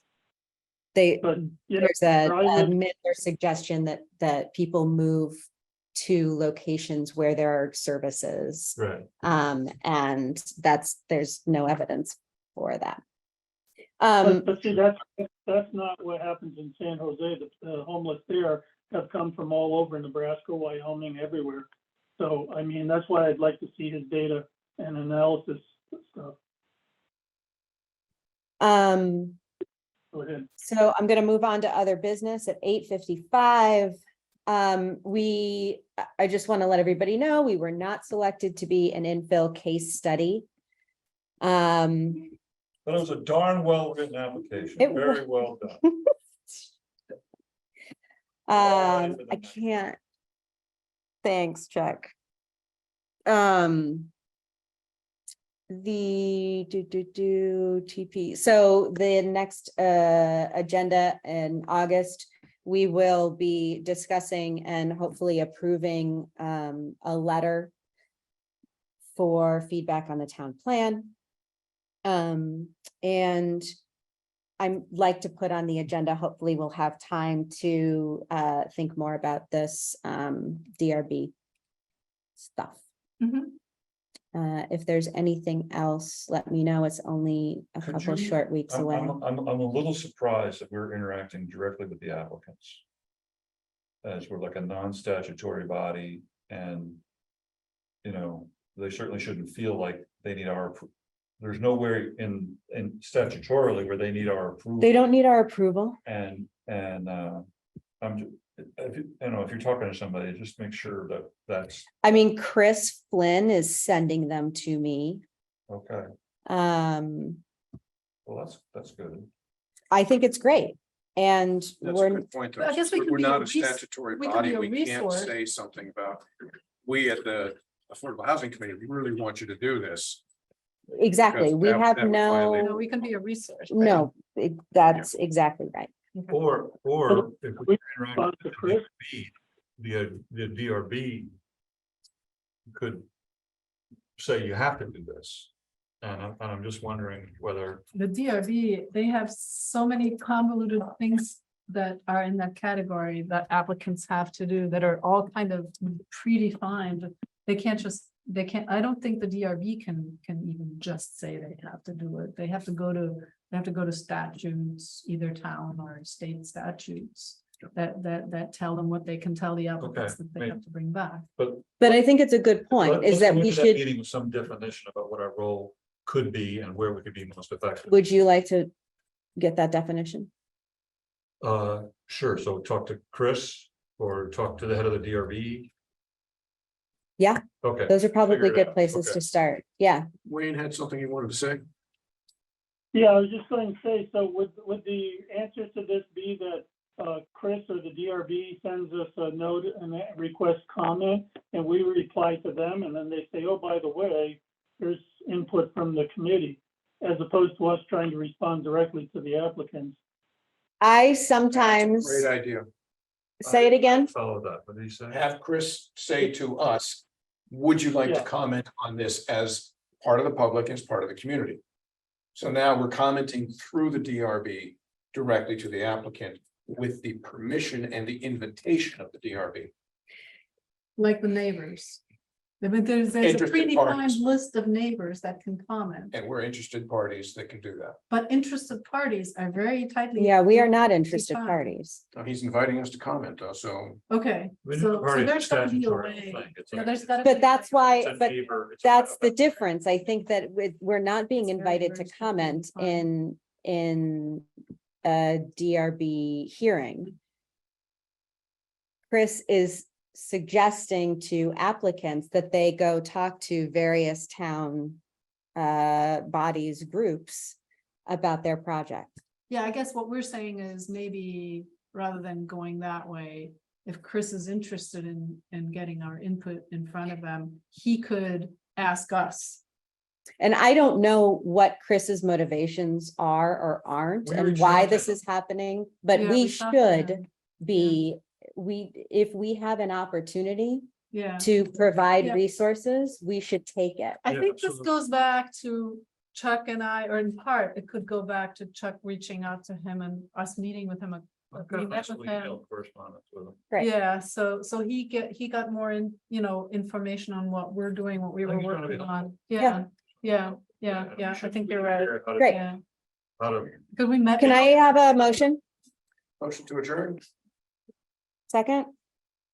I don't- Yeah, second. Frederica, thank you. All those in favor say aye. Oh, thank you, thank you. Bye, Wayne. Thank you, Wayne. All right, guys. Wayne, were you taking notes? Hell yeah, I scribbled them all down here. And I'll go back and watch the video again, to make sure I get everything right. So, Okay, are you able to? excuse me? Are you able to go back and get the minutes together? Yeah, I think he said he's gonna send them Yeah. to you. Okay. So I'll start putting them Go to together. ChatGPT and have them transcribe the notes too. There's a couple things we do that now. I've thought about Yeah, doing that's that. right.